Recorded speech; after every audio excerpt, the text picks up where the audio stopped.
मेरे प्यारे विद्यार्थियों, आप सभी का स्वागत। बच्चों, यह तन विष की बेलरी, गुरु अमृत की खान, शीस दिए जो गुरु मिले तो भी सस्ता जान। कबीरदास ये कहते हैं कि आज के समय में अगर गुरु सच्चा मिले, हमें सही मार्ग पर दिखाने वाला मिले, तो अगर जान भी दें तो भी हमारी जान सस्ती है, क्योंकि हमारा तन जो है अज्ञान रूपी विष से भरा हुआ है। और जब गुरु मिलेगा तब ही सच्चे ज्ञान से हमारे तन की विष निकलेंगे। तो गुरु यानी कि जो आपको सही राह दिखाता है, सही मार्ग दिखाता है, ऐसे गुरुओं की बात और चर्चा चल रही है। बहुत बड़ी बात है ये। लेकिन आप जिसके भी साथ रहें, अपने जो आपको लगता है कि आपको सही मार्ग बताते हैं, उनका ज़रूर आप पालन करें। और बिना गुरु के हम आगे नहीं बढ़ सकते हैं। तो अपने गुरुओं की रिस्पेक्ट करिए और उनके आदेशों का पालन करिए। तो चलो हम आगे बढ़ते हैं। त्रिकोणमिति के इस प्रकरण में 6.2 का 1 और 2 सवाल हम हल कर चुके हैं। हम तीसरा सवाल अब हल करने जा रहे हैं। देखते हैं कि 6.2 का तीसरा सवाल पढ़ते हैं। 12 मीटर चौड़ाई वाले रास्ते के दोनों ओर आमने सामने दो इमारतें हैं। उनमें से एक की ऊंचाई 10 मीटर है। उसके छत से दूसरी इमारत की छत की ओर देखते समय 60 अंश माप का उन्नत कोण बनता हो तो दूसरी इमारत की ऊंचाई कितनी होगी। बच्चों, यहाँ पे अब आप तो प्रैक्टिकल रूप से वहाँ जा नहीं रहे, आपको कल्पना करनी है और उस कल्पना के आधार पर जो ये सवाल दिया है उसकी एक हम आकृति बनाएंगे, कच्ची आकृति। यानी कहाँ पर वह बिल्डिंग होगी, कौन सी इमारत छोटी है, कौन सी इमारत बड़ी है, इस आधार पर हम अपनी आकृति बनाएंगे। तो हमने जैसे कहा 12 मीटर चौड़ाई वाले रास्ता, तो हमारा रास्ता ई और डी है, उसकी चौड़ाई कितनी है 12 मीटर। और कह रहा है कि जो दो इमारतें हैं, एक बड़ी इमारत है और एक छोटी इमारत है, तो छोटी इमारत जो है उसकी लंबाई 10 मीटर है। तो हमने बीई को छोटी इमारत मान लिया है। और यहाँ से छत की दूसरी इमारत की उनमें से एक की ऊंचाई 10 मीटर, उसके छत से दूसरी इमारत की छत की ओर देखते समय, अब इस छोटी बिल्डिंग में कोई खड़ा है छत पर और वह बड़ी बिल्डिंग की छत के पर देख रहा है ना। जैसे हम आते हैं टेरेस के ऊपर और हम यहाँ वहाँ निगाहें दौड़ाते हैं, तो लंबे वाले टेरेस पे कोई पार्टी चल रही है तो हमारी नज़र वहाँ चली जाती है। तो जब वहाँ देखता है वह व्यक्ति, कोई व्यक्ति जो प्रेक्षण है, तो 60 अंश का कोण बनता है। कौन सा कोण बनेगा ये, क्योंकि वो ऊपर देख रहा है तो इसलिए उन्नत कोण बनेगा। कितने अंश का, 60 अंश का। ये है उसकी दृष्टि रेखा। और जो हमारा जमीन से 12 मीटर का रास्ता है उसी के क्षैतिज समांतर रेखा हम BC खींच लेते हैं, क्योंकि जैसे जहां पर भी जाओगे ये समांतर रेखा वैसे ही, अगर यहाँ से कोई है तो यहाँ समांतर रेखा खींची जा सकती है। यानी जितनी भी लंबवत है उनके समांतर रेखा कितनी भी वो होती है, एग्जिस्ट होती है, हमें जहाँ जरूरत पड़ती है वहां पर हम वो रेखा खींच लेते हैं। तो BC हमने खींच लिया। आपने ये भी देखा होगा, एक छोटी इमारत और बड़ी इमारत के बीच में दही हंडी की रस्सी जोड़ी जाती है और फिर इसमें दही हंडी लगाया जाता है। तो चाहे वो छोटी हो, इनके पांचवें फ्लोर पर भी लगा दी जाती है। तो इस तरह से जहाँ ज़रूरत हो हम समांतर रेखा खींच लेते हैं। तो यहाँ पर BC जो है वो क्षैतिज समांतर रेखा है जो ED के समांतर है। तो इस रेखा और दृष्टि रेखा के साथ 60 अंश का उन्नत कोण बनता है। अब AC की लंबाई, अब अगर हम यहाँ ध्यान दें आकृति को, BCDE एक आयत बन जाता है। इस साथ में छोटी इमारत की लंबाई BE 10 मीटर है, अर्थात कि CD भी 10 मीटर हो गई। अब हमें क्या, सिर्फ x यानी AC की लंबाई ज्ञात करनी है। अगर हमें AC की लंबाई भी मालूम हो गई, हमने मान लिया है x मीटर है, तो हमें इस इमारत की यानी बड़ी इमारत की लंबाई ज्ञात हो जाएगी। ठीक, तो हमने इस सवाल को अच्छे से पढ़ो, उसके दिए अनुसार एक कल्पना शक्ति से आप अपनी आकृति बनाओ। और ये हमने हल शुरू किया और हमने माना, ये सारी चीज़ हमने माना है कि ए डी बड़ी बिल्डिंग है, बी ई छोटी बिल्डिंग है, और रास्ता है वो ई डी है, उसकी चौड़ाई 12 मीटर है, जैसा कि हमारे सवाल में दिया है। तो बहुत अच्छे से सवाल को पढ़ो, जैसा जैसा वो कह रहा है वैसे वैसे खींचते जाओ। 2 इमारत ले लो, फिर उस इमारत की छत के देख रहे हैं, बहुत शांति से पढ़ के इस डायग्राम, एक बार आपका डायग्राम बन गया तब आप सवाल को अच्छे से हल कर ले जाओगे। तो चलो अब आप इस आकृति के अनुसार आप आकृति पे ध्यान देते रहिए और अब हम सवाल को हल करेंगे। आकृति पे नज़र आपकी बनी रहे, क्योंकि इसी आकृति के आधार पर जो हमने माना है उन चीज़ों को यहाँ पर हम डिस्क्राइब करेंगे, यानी कि लिखेंगे कि हमने क्या माना है। तो हमने माना है ए डी जो है वो बड़ी इमारत है और उसकी दूरी है, यानी कि हम दूरी इस आकृति के अनुसार क्या है, डी सी प्लस सी ए। डी सी प्लस सी ए आप कैसे भी लिख सकते हो, ए सी प्लस ए डी, ये दोनों रेखाखंडों को जोड़ना है, नाम अपने हिसाब से आप लिख सकते हो। तो डी सी 10 मीटर है और ए सी हमने माना x है, तो उसका उस इमारत की दूरी कितनी हो, लंबाई कितनी होगी, 10 प्लस x मीटर। इसके बाद बी क्या है, छोटी इमारत है और उसकी ऊंचाई है 10 मीटर। आकृति के अनुसार ई डी क्या है, हमारा रास्ता है, और रास्ता कितना है, 12 मीटर।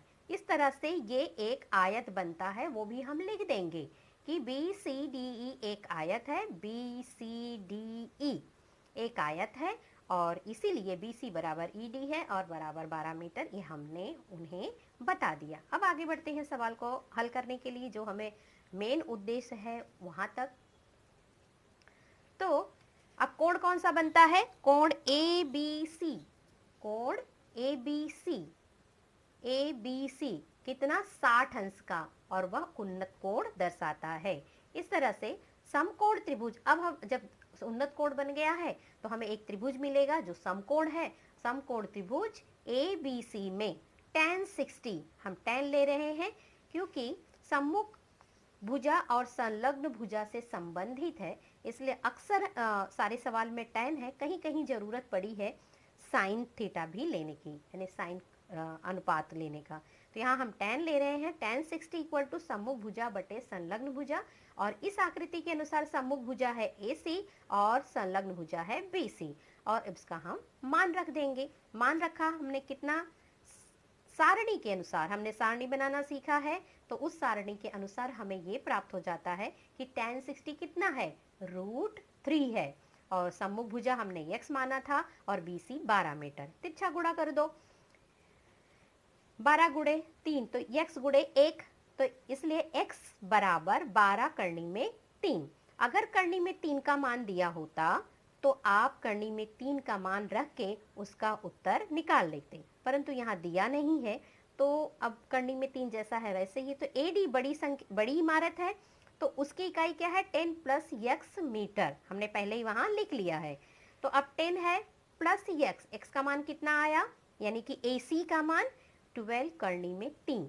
अब 10 प्लस 12 करनी में 3, और इसको कोष्टक में लिखोगे और फिर लिख दोगे मीटर। अब इसको कोष्टक में लिखना जरूरी क्यों है बच्चों, क्योंकि 12 करनी में 3 यहाँ पे करनी है नहीं, इसलिए ये अलग संख्या हो गई, ये अलग संख्या हो गई।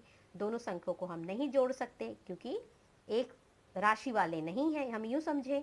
यहाँ करनी 3 नहीं है, करनी का 3 का मान रख के अगर संख्यात्मक कर दोगे 12 कुछ दशमलव में इसका आएगा, तब हम जोड़ देंगे, लेकिन करनी में 3 है तो नहीं जोड़ेंगे, ठीक है। और ब्रैकेट में रखकर इसका मान मीटर में आ जाएगा, तो हम अपना फाइनल उत्तर लिख देंगे।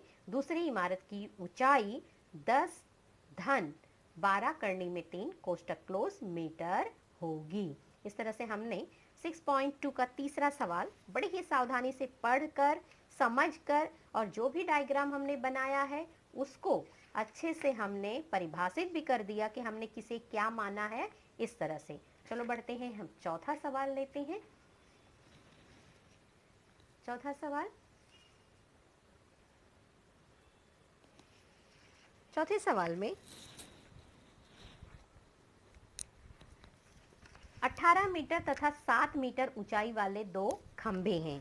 अब कहीं इमारत होगी, कहीं खंभा होगा, कहीं मीनार होगा। इसी तरह से आपको ये पूरे पर्यावरण को घुमाएगा और पर्यावरण में जो जो आकृतियां दिखती हैं वो आपको दिखाएंगे।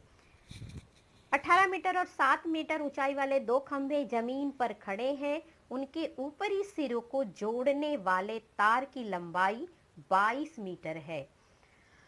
उस तार द्वारा क्षैतिज समांतर सतह से बने कोण का माप ज्ञात कीजिए। अब देखो 18 मीटर का और 7 मीटर के दो खंभे हैं। अब एक खंभे से तार बड़े खंभे को जोड़े जा रहे हैं, तो जो छोटा तार है वो बड़े खंभे से यानी सबसे ऊंचाई पे जोड़ा गया है। तो सीधी सी बात है कि जो ये समांतर क्षैतिज समांतर रेखा होगी वो ई से भी इस खंभे के साथ जोड़ दी जाएगी, खींच दी जाएगी। तो ई भी क्षैतिज समांतर रेखा हो गई और ये तार ऊपर की ओर जा रहा है जुड़ने के लिए, तो ये हो गया उन्नत कोण। अब ये उन्नत कोण का माप नहीं दिया गया है और यहाँ कोण बनता है उसे हम माने थीटा है और इसी थीटा का माप हमें ज्ञात करना है। अब आकृति के अनुसार आकृति पहले देख लेंगे। ए सी बड़ा खंभा है, ई डी दूसरा खंभा है और उस खंभे क्या जो लंबाई है वो दिया है 7 मीटर। इस तरह से ई बी सी डी एक आयत बन गया। जब ये आयत बन गया तो ई डी बराबर बी सी होगा और ई बी बराबर डी सी होगा। सम्मुख भुजाएं सर्वांग सम होती हैं, तो अगर ई डी 7 मीटर है तो बी सी भी 7 मीटर होगा। अब पूरे खंभे की लंबाई दी हुई है, कितनी 18 है। तो बच्चों अगर ये पूरी दी है, हमने बी सी भी निकाल लिया है, तो ये भी कितना होगा 11। 18 में से 7 चला गया 11 मीटर। जब हमें ये भी मिल जाता है तो ये सारी चीजें जो हमने अभी हल की है उसको हम अब लिखेंगे।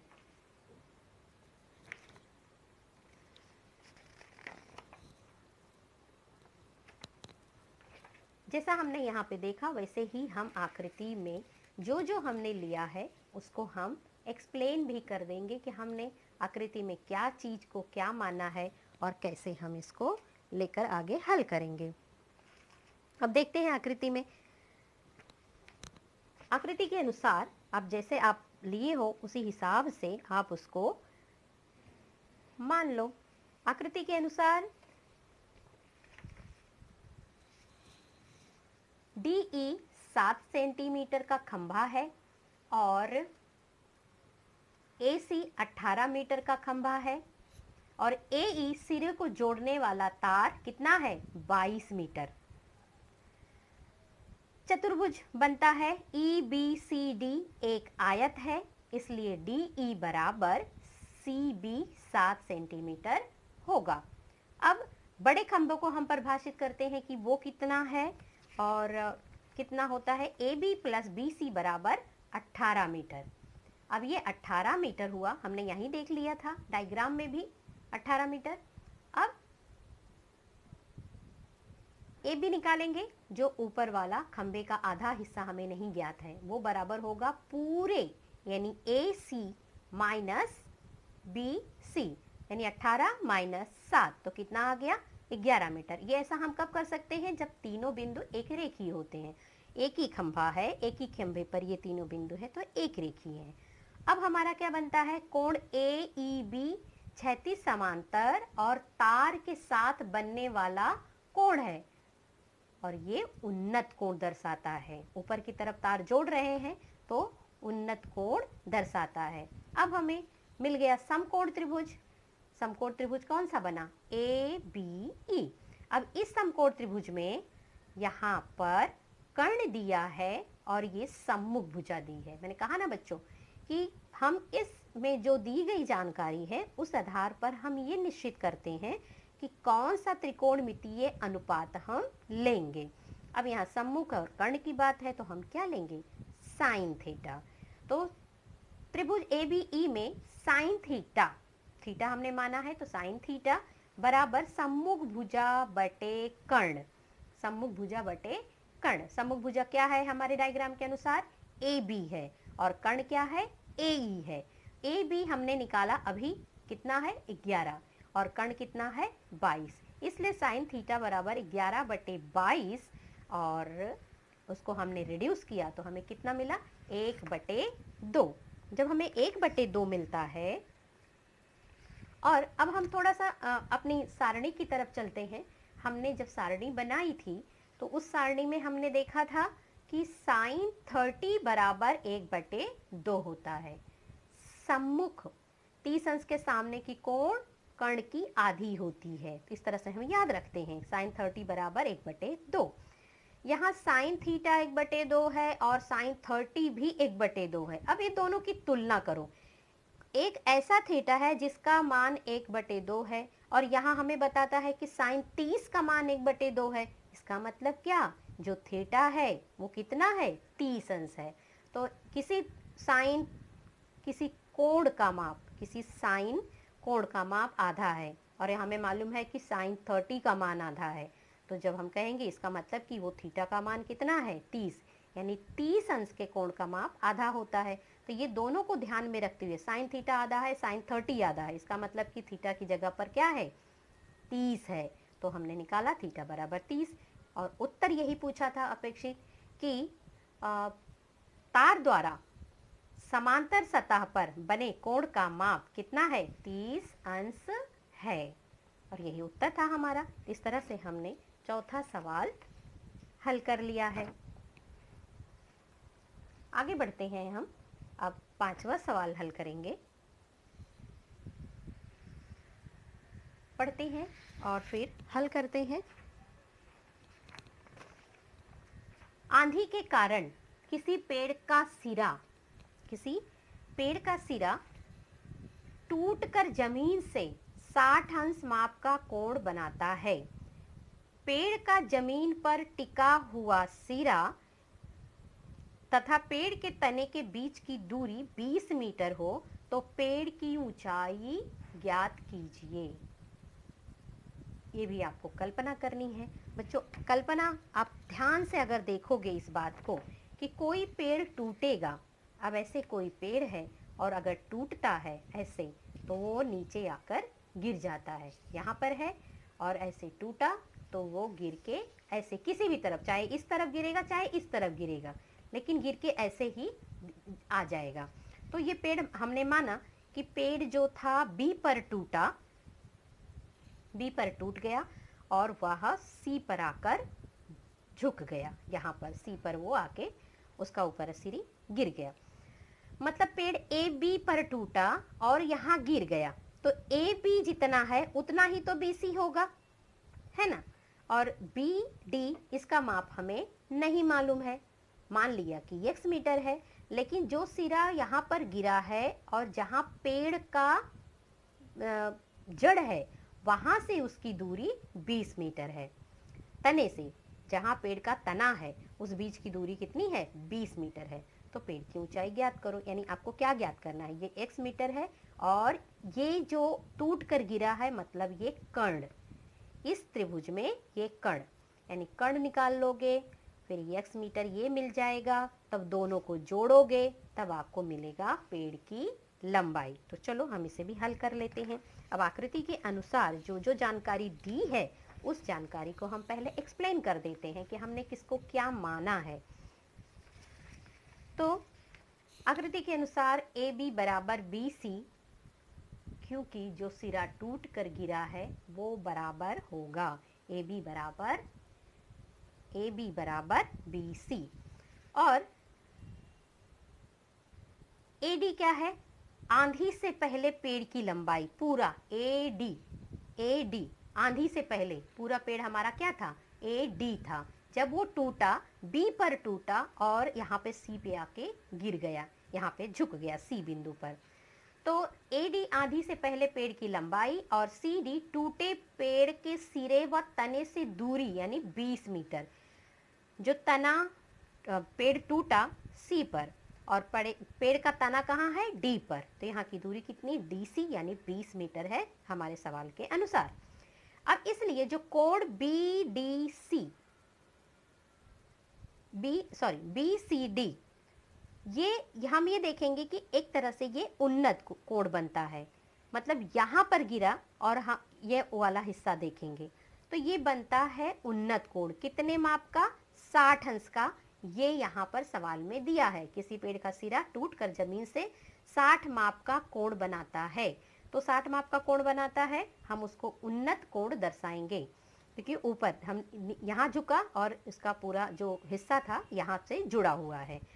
तो उन्नत कोण 60 अंश का बनता है। अब समकोण त्रिभुज हम BDC लेंगे और उसमें tan 60।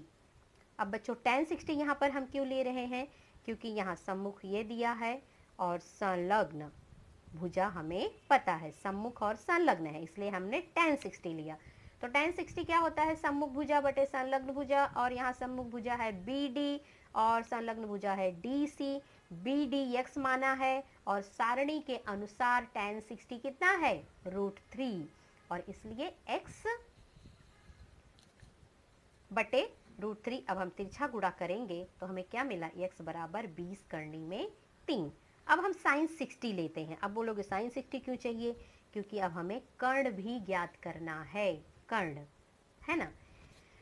कर्ण ज्ञात करने के लिए हमने sin 60 लिया। अब sin 60 सम्मुख भुजा बटे कर्ण, सम्मुख भुजा अभी जस्ट हमने x निकाला है, सम्मुख भुजा BD बटे कर्ण BC है ना। आप cos से भी निकाल सकते थे, cos से, cos 60, क्योंकि हमें ये संलग्न भुजा भी ज्ञात है, तो साइन और कॉस दोनों भी से हल कर सकते हो। तो इस आपके ऊपर डिपेंड करता है उस समय आपको साइन याद आता है या कॉस याद आता है। तो मैंने साइन लिया है, आप कॉस से भी कर सकते हो। सम्मुख भुजा बटे कर्ण, सम्मुख भुजा BD है और ये BC, 20 करनी में 3 बटे कर्ण हमें ज्ञात करना है। अब अगर यही कॉस लेते तो संलग्न भुजा लेते, संलग्न भुजा 20 है और यहाँ BC हमें निकालना होता। इट्स अप टू यू, आप दोनों तरह से सवाल हल करके देख सकते हो। तो sin 60 कर्ण हमारे टेबल के अनुसार √3/2, 60 अंश के सामने की भुजा कर्ण की √3 बटे 2 गुनी होती है, ऐसे भी याद रख सकते हो। और सम्मुख भुजा हमने निकाला 20 करनी में 3 है बटे BC, तिरछा गुणा कीजिए, BC गुणे करनी में 3 बटे बराबर 20, 2 गुणे 20 करनी में 3, इस तरह से आप तिरछा गुणा करोगे और BC बराबर 2 गुणे 20 करनी में 3 बटे करनी में 3। अब इसका उत्तर कितना, 20 दूनी 40, और ये करनी में 3 करनी में 3 कट गया, तो उत्तर कितना आया, 40, यानी BC बराबर कितना आया, 40 आया। हमें BC का मान मिला 40। अब हमें पूरे पेड़ का लंबाई, पूरे पेड़ की लंबाई ज्ञात करनी है, यानी AB प्लस BD। हमें BD मिल गया है, AD equal to AB plus BD। तो AB हमने अभी निकाला कितना, 40 है, और BD कितना निकाला था, सम्मुख भुजा 20 करनी में 3। दोनों को जोड़ेंगे क्योंकि ये सिंपल रेखा संख्या है, और ये 20 करनी में 3 नहीं जुड़ेंगे। करनी में 3 का मान रख के गुणा करके दशमलव में संख्या निकालते हो, तब आप इसको जोड़ सकोगे, अन्यथा आप ऐसे ही लिखोगे 40 धन 20 करनी में 3 कोष्टक बंद मीटर, ये होगी पेड़ की लंबाई। और इसको हम इसलिए जोड़ सकते हैं क्योंकि A-B-D ये एक रेखीय है, एक ही पेड़ पर है तीनों, इसलिए एक रेखीय है। तो हम अपना उत्तर भी क्लियर लिख देंगे कि पेड़ की ऊंचाई कोष्टक में 40 धन करनी में 3 कोष्टक बंद मीटर होगा। इस तरह से पांचवा सवाल भी हमने देखा। बहुत ध्यान से सवाल पढ़िए, ड्राइंग बार बार मैं ये कहूँगी अच्छे से पढ़िए, उसकी अपनी कल्पना से आकृति बनाइए और सवाल को हल करिए। चलो बढ़ते हैं, हम छठा सवाल देखेंगे।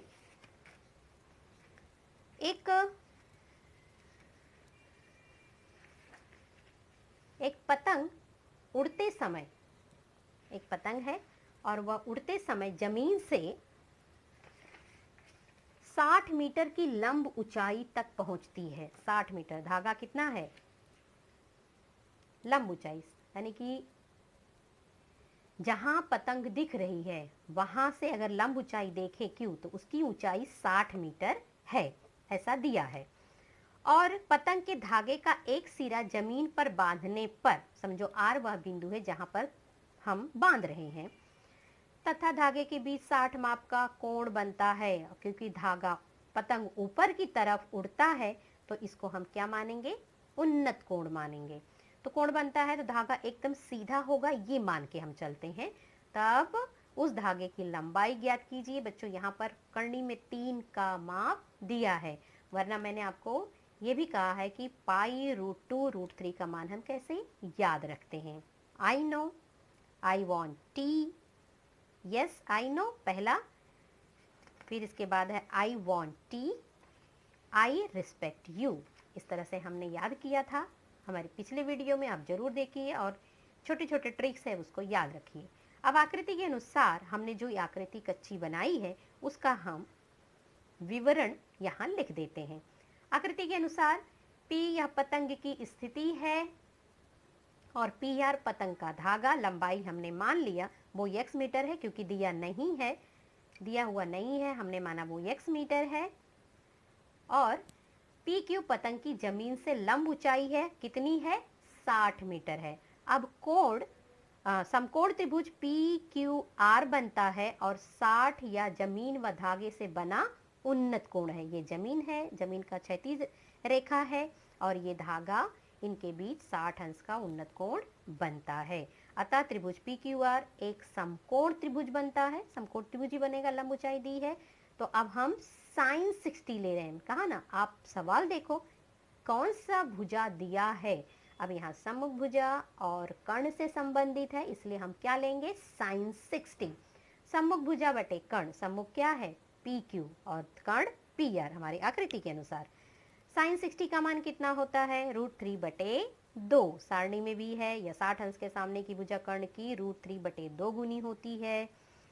इस तरह से भी हम याद रखते हैं। और ये 60 दिया है बटे x, अब तिरछा गुणा करो, करनी में 3 गुणे x, यानी x बराबर 60 गुणे करनी में 2 बराबर बटे करनी में 3। x के साथ करनी में 3 था तो हमने पक्षांतर किया तो बटे करनी में 3 हो गया। अब हम हर का परमेयीकरण करेंगे, यानी कि हर से करनी को हटाएंगे, तो कितना हो गया 2 गुणे 60, करनी में 3, करनी में 3 अंश और हर में गुणा किया, तब यहाँ नीचे के हर की करनी हट गई, 3 आया, हमने भाग दिया 3 से यहाँ पर, तो आ गया 3 दूनी यानी 20, तो 20 दूना 40, करनी में 3। अब करनी में 3 का मान बच्चों दिया है तो हमने 60 गुणे 1.73 से गुणा किया, तो हमारा उत्तर आया 69.20, यानी कि 69.2 मीटर हमारे उस धागे की लंबाई है जो हमने पतंग। तो धागे की लंबाई कितनी हुई 69.2 मीटर। इस तरह से हमने इसके सारे सवाल 6.2 के सारे सवाल हमने हल किए। आप इन सभी सवालों को अच्छे से आकृति बनाकर उसको परिभाषित कर कर हल कीजिए। और मैं आपको प्रकीर्णक प्रश्न संग्रह के सवाल भी करवाऊंगी क्योंकि बहुत इंपॉर्टेंट लेसन है और पूरा है, इसमें से कोई भी हिस्सा कटा हुआ नहीं है, तो आपको पूरा प्रिपेयर करना है। तो आप तैयारी कीजिए। मिलते हैं नेक्स्ट वीडियो में प्रकीर्णक प्रश्न संग्रह के साथ। तब तक खुद को प्रेरित करते रहिए, गणित को लिखकर समझकर पढ़ते रहिए। थैंक यू बच्चों।